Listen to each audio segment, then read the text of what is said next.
ሰላም እንዴት ናችሁ? ፍቅረ ማርያም እባላለሁኝ።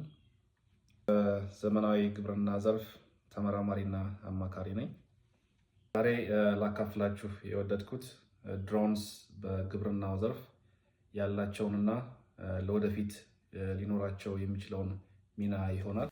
የድሮን ቴክኖሎጂ በግብርናው ዘርፍ ከፍተኛ ሚና እየተጫወተ ይገኛል። በተለይ ደግሞ የጨመረ የመጣውን የዓለማችን ሕዝብ ቁጥር ከመመገብና ግብርናው ከሚያጋጥመው የሰው ኃይል እጥረት አኳያ ቀዳሚ ሚና እየተጫወቱ ይገኛሉ።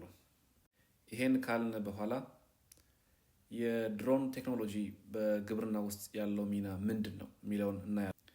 የመጀመሪያው በድሮን በሚወሰድ ፎቶግራፍ በምድር ላይ በቀላሉ ማድረግ የማንችላቸውን በማሳ ውስጥ የሚገኙ ተክሎችን አጠቃላይ ሁኔታ በየቀኑ መከታተል ያስችላል። ሁለተኛው የቱዲ እና ስሪዲ ሞዴሎችን በመጠቀም የተክል በሽታ ቆጠራን፣ አጠቃላይ የእድገት ደረጃን የመለየት እንዲሁም ደግሞ ችግር ያለባቸውን አካባቢዎች ለማወቅ ይረዳል። ስለዚህ ማሳ ውስጥ ያለውን ችግር በቀላሉና በፍጥነት በመለየት አስፈላጊውን እርምጃ ለመውሰድ ያግዛል። ሌላው የድሮን ቴክኖሎጂ በመጠቀም ጸረ ተባይ መርጨት፣ ማዳበሪያ መጨመር፣ አሁን ደግሞ ከብቶችን ማገድ ይቻላል። ለማጠቃለል የድሮን ቴክኖሎጂን መጠቀም የሰብል ጤናን ለመጠበቅ፣ ምርትና ትርፍን ለመጨመር እንዲሁም ደግሞ ውሳኔን ለማሳለጥ ይረዳል።